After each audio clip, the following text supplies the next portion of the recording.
Hello po and welcome po sa aking vlog. By the way, ako nga po pala si Christian RJ ko. Ako po ay kabilang sa Persons with Disability o mas kilala sa tawag na PWD.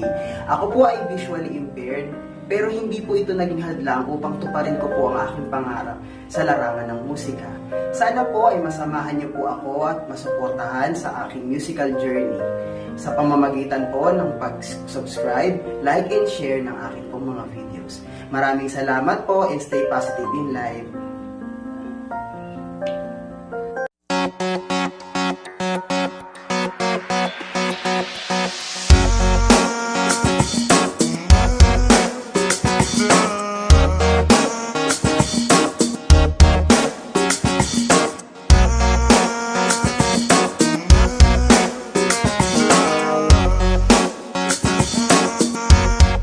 Guys, what's up? Good day. So, nandito na naman po muli ako upang explorein yung pentatonic exercise number 4 in the key of A. So, same po sa nakaraan nating video sa F, same lang po sila ang procedure na ginagawa. So, naiba lang po ay yung key. So, ito po yung mga note na dinaanan. So, first is A, D, C, which is the blue note, C sharp, D sharp, which is the blue note, E, F sharp, G sharp, G or G, which is the blue note, G sharp, which is the blue note, and then A. So, samahan niyo po muli ako upang explorein ito. Maraming salamat po. Pentatonic exercise number 4, A major.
Pentatonic solo number 4, A major.